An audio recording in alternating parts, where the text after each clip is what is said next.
Alors bonjour à tous. Comme vous l'a dit le docteur Abid, je suis amenée à prescrire et à interpréter du coup ces bilans de première intention du CLAFU. Alors on va revenir tout d'abord sur quelques chiffres. Ce qu'il faut savoir, c'est que la maladie lithiasique, elle touche une personne sur 10 en France, plus les hommes que les femmes. Et donc c'est un véritable problème de santé publique. Puisque du coup ça entraîne des arrêts de travail, des douleurs chroniques. Ce qu'il faut savoir, c'est que quand ces patients ne sont pas pris en charge, il y a un fort taux de récidive, donc plus de 50% des patients récidivent dans un délai moyen de 4 ans, que la plupart de ces calculs, elles sont liées à nos habitudes alimentaires qui ont été modifiées sur ces dernières décennies, puisqu'on mange plus de sel, plus de protéines animales, on mange 10 fois plus de graisse, 30 fois plus de sucre, et par contre on a nettement diminué nos apports en fibres. Alors pourquoi est-ce qu'on fait un bilan métabolique de première intention? Tout d'abord pour prévenir du coup le risque de récidive, pour stabiliser du coup la maladie, pour dépister s'il y a lieu des maladies génétiques. Et donc, ce qu'il faut faire du coup en consultation, quand vous avez ces patients-là, c'est de rechercher quels sont les types de pathologies qui pourraient favoriser du coup ces calculs, notamment le syndrome métabolique, le diabète, certains types de traitements. Je pense au Diamox chez les patients qui ont un glaucome, certains traitements pour les patients atteints de sida. Il faut également rechercher des anomalies urologiques favorisantes.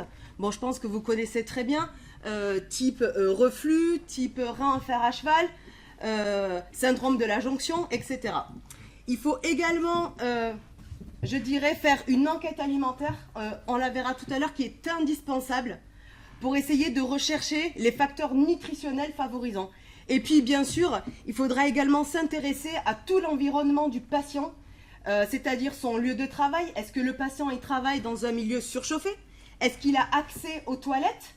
Est-ce que le patient peut boire facilement, etc. Ce qu'il faut savoir, c'est que du coup, ce bilan va nous permettre du coup de prendre en charge le patient de manière individualisée et le plus adaptée possible.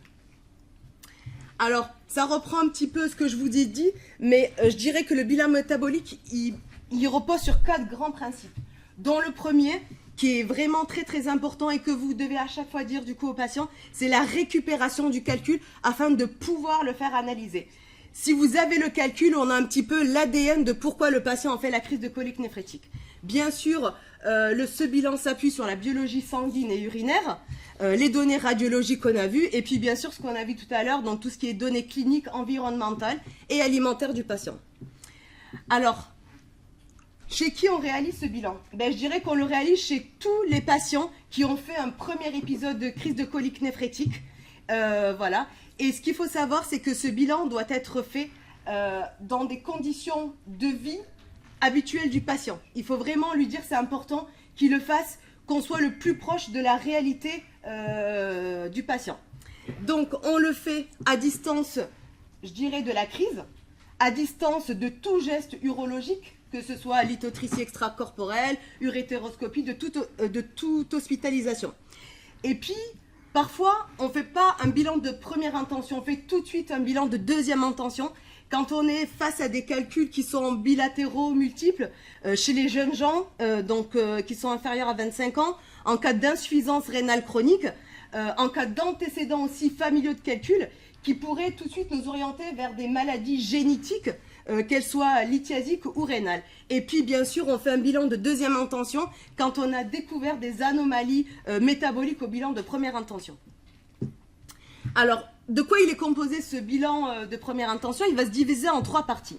Une partie sanguine, une partie urine de 24 heures et une partie urine de réveil. Alors, on va voir ça en détail, mais au préalable, ce qui est important aussi, c'est que quand on prescrit un bilan métabolique, il est important de pouvoir expliquer à vos patients qu'est-ce que c'est que les urines de 24 heures. On ne peut pas simplement donner l'ordonnance et puis dire aux patients débrouillez-vous tout seul. Parce que ce qui se passe, c'est que vous pouvez être sûr que dans la majorité des cas, les urines, elles auront été mal récoltées. Donc on explique aux patients que ce bilan, il y a des urines de 24 heures, qu'il y a des urines de réveil, qu'il y aura une prise de sang, donc il faudra la faire à jeun. Et dans le bilan de première intention, il y a un examen qui est vraiment très bien, qui est la cristallurie.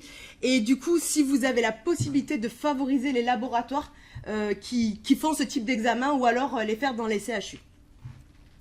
Alors, moi, je vous ai mis 2 exemples de fiches qu'on a préparées pour les patients, mais il y a des fiches qui existent notamment sur Internet, à l'affût. Il y a des fiches que font aussi très bien aussi les néphrologues. Le but est que le patient reparte du coup avec une fiche pour pouvoir un petit peu, ce sera un peu son pense-bête. Ce qui est important de dire aux patients, c'est de faire ce bilan sur un jour, il peut vraiment récolter la totalité des urines. Donc on lui dit le premier jour il se lève, les premières urines il le fait aux toilettes puisque ce sont les urines de la veille et elles ne nous intéressent pas.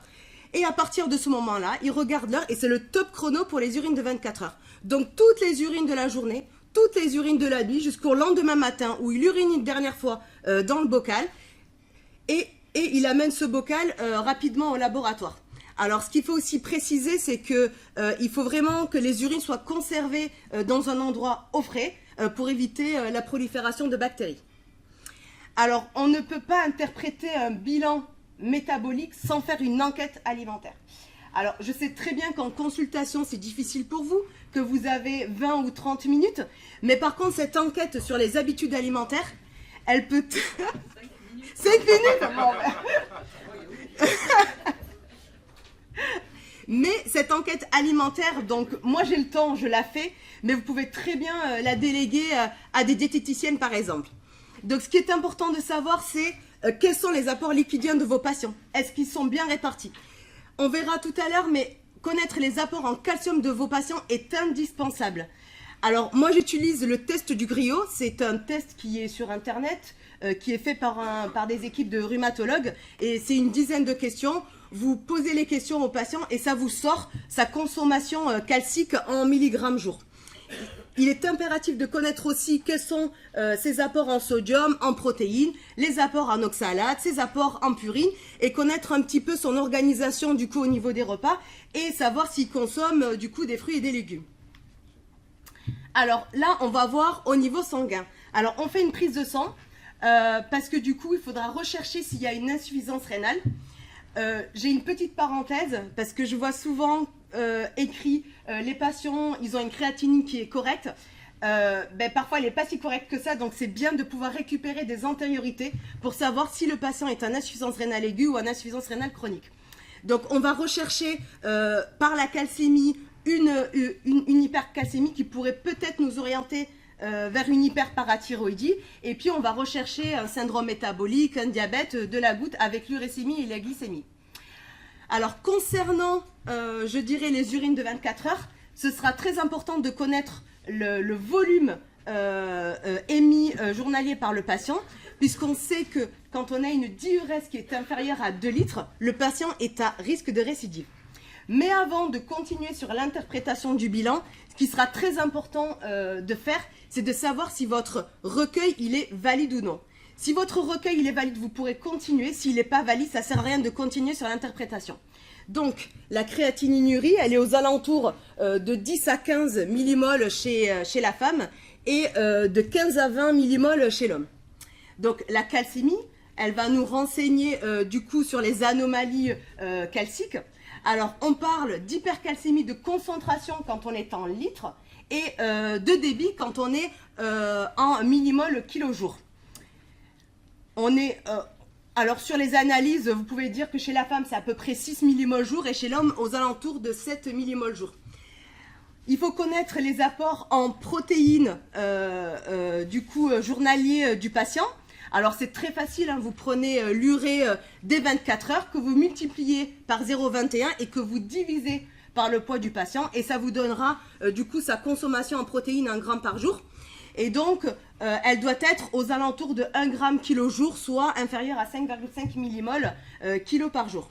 Alors à savoir que les patients qui ont une forte consommation en protéines vont fortement influencer la calciurie et l'oxalurie, tout comme également les apports sodés. S'ils sont très importants, ça peut nettement influencer votre calciurie. D'où l'importance de faire l'enquête diététique. Donc, les apports calciques, vous prenez votre sodium urinaire des 24 heures que vous divisez par 17 et vous obtiendrez votre consommation en sodium jour. Et du coup, effectivement, pour éviter le risque de récidive, il faut être en dessous des 9 grammes kilo jour. Et pareil, du coup, pour l'acide urique, qui est le reflet des métabolismes des purines et du fructose. Alors, petite parenthèse pour l'acide urique, ce sont des données qu'il faudra vraiment interpréter avec le pH urinaire. Donc là, on a les urines du réveil. Donc, c'est important de dire aux patients que ce sont les premières urines du matin et que du coup, c'est celles-ci qui sont intéressantes. On va regarder du coup la densité urinaire pour voir si le patient il s'est bien hydraté du coup sur la nuit. On va surveiller le pH urinaire. Le pH urinaire, je dirais qu'il a d'intérêt que dans 2 types de pathologies, parce que quand on sera des pH cibles, on peut tout à fait faire disparaître les calculs, notamment les calculs d'acide urique et la cystinurie. Donc le CBU, on va rechercher des germes, notamment les germes uréasiques, qui peuvent aussi créer certains types de calculs infectieux. Et puis la cristallurie, qui est un très très bon moyen de dépistage et de suivi des maladies lithiasiques. Alors, j'insiste sur la validation du recueil. Ce qu'il faut faire, c'est vraiment faire la différence entre la créatinurie mesurée et la créatinurie estimée. C'est très simple, c'est vraiment par rapport à votre poids du patient. Vous prenez, vous multipliez le poids de votre patient par 0,2 si c'est un homme et vous le remultipliez par 0,85 si c'est une femme et vous faites la différence entre la créatinurie mesurée et estimée. Si vous êtes inférieur à moins 20%, vous pouvez dire que votre recueil il est complet. Et je dirais aussi faire attention en cas d'obésité, puisque du coup, il faut vraiment se référer au poids idéal et vous pouvez toujours aussi vous appuyer avec les diététiciennes. Sinon, moi, je fais la taille en centimètres moins 100 et ça me donne le poids idéal maximal du patient pour pouvoir interpréter le bilan. Alors, j'insiste également sur l'hypercalciurie, c'est ce que je vous ai dit tout à l'heure. L'hypercalciurie, elle s'interprète qu'avec 2 données qui sont indispensables. La consommation calcique, c'est très très important de connaître est-ce que votre patient, quelle est la quantité journalière de calcium. Pourquoi? Parce que si votre patient il consomme beaucoup de calcium, il aura une hypercalciurie qui sera d'origine diététique. Si votre patient il consomme beaucoup de sel, beaucoup de protéines, il aura une hypercalciurie diététique. Et à contrario, s'il ne consomme pas beaucoup de calcium, on peut très bien avoir une hyperoxalurie. Donc c'est très très important et bien sûr on l'interprète avec le poids du patient. Exemple, vous avez une femme qui fait 120 kg, qui fait 1,55 m, qui a un IMC à 50. Elle vous apporte les urines de 24 heures et elle a une calciurie à 6 mmol. On pourrait très bien dire, elle est valable, elle n'a pas d'hypercalciurie. Donc si on divise 6 mmol par 120 kg, on a une calciurie à 0,5 mmol kilo jour. Donc il n'y a pas d'hypercalciurie. Sauf que si vous la mettez en poids idéal, donc 1,55 m, donc 155 cm moins 100, qu'on divise par 6, et bien on obtient à 0,11 mmol. Donc elle a une hypercalciurie. Donc c'est pour ça que c'est très très important de pouvoir l'interpréter avec ces 2 données. Donc comment on raisonne face à une hypercalciurie? Donc c'est très simple. Vous avez une hypercalciurie, vous regardez la calcémie. Est-ce qu'il y a une hypercalcémie? Oui. Dans ce cas-là, on pourrait très bien se dire que probablement ça peut s'agir d'une hyperparathyroïdie primaire et donc on fait un bilan de 2e intention et notamment on va doser la PTH, les vitamines. Il y a une hypercalciurie mais sans hypercalcémie. Dans ce cas-là, on va regarder au niveau diététique.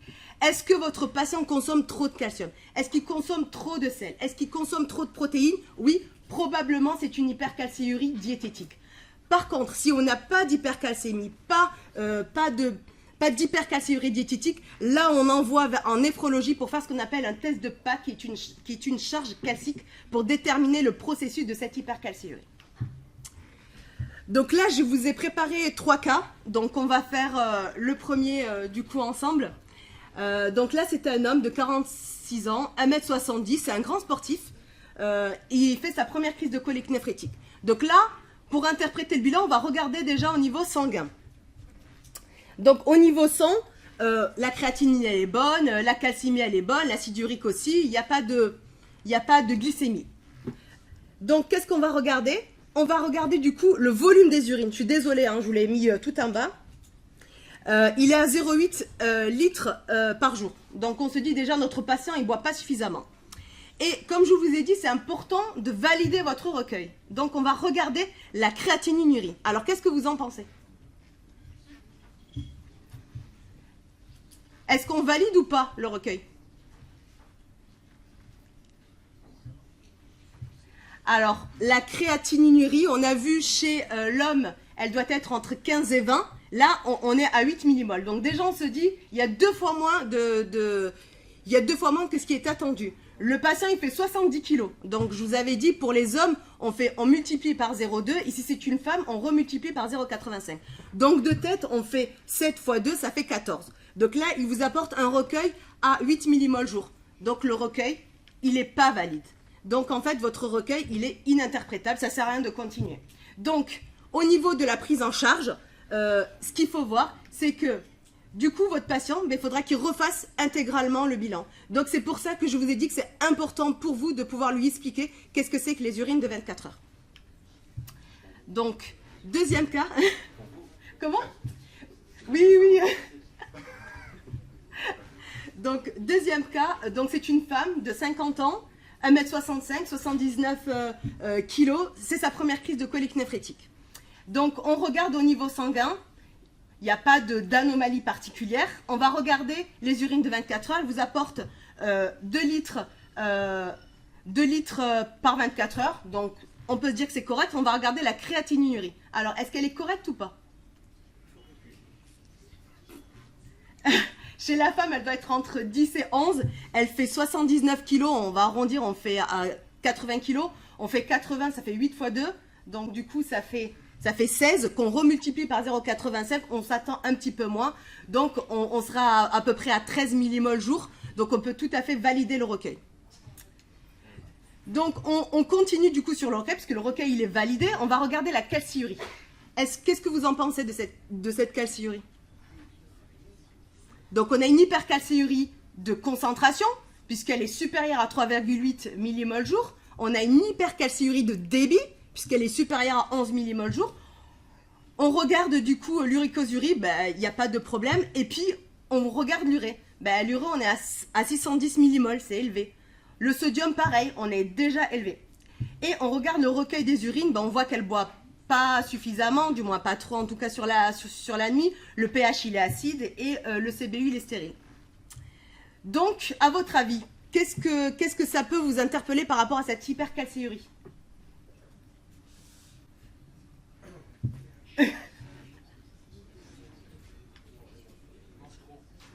Exactement. Elle mange trop de... Comment? Le BMI était petite indication. Ouais, c'est ça. Donc effectivement, là on va regarder, on a une hypercalciurie de débit de concentration. Donc on va regarder au niveau des apports. Donc on voit que cette dame, elle mange 610 millimoles jour de protéines, soit 1,5 kg par jour de protéines, ce qui est très excessif. Le sel, pareil, elle mange 12 grammes de sel. Donc, on peut se dire que cette hypercalciurie, elle est probablement d'origine diététique. Et donc, qu'est-ce qu'on fait sur les conduites à tenir? Du coup, on va donner les mesures, les règles hygiéno-diététiques. Manger moins de sel, manger moins de protéines, régime normocalcique toujours, boisson supérieure à 2 litres, et on refait un nouveau bilan dans 6 mois. Et on verra si on a corrigé l'hypercalciurie. Le dernier cas clinique, donc c'est un homme, 32 ans, 1m85, il est végétarien et il a déjà fait 2 crises de colique néphrétique et puis là il vous amène un calcul. Donc au niveau sanguin, est-ce qu'il y a des anomalies?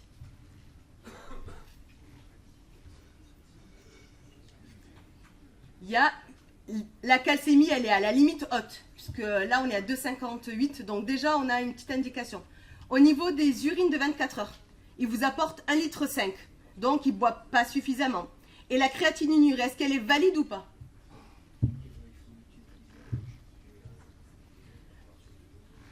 Donc, chez les hommes, c'est entre 15 et 20. Donc, on peut dire déjà, on est bon.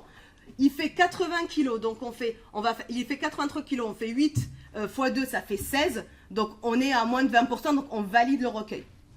Donc, on va regarder après. Donc, là, il a une hypercalciurie de concentration et une hypercalciurie de débit. L'uricosurie est tout à fait normale. L'urée, il ne mange pas beaucoup de protéines. Après, il est végétarien. Et le sodium, il mange quasiment pas de sel.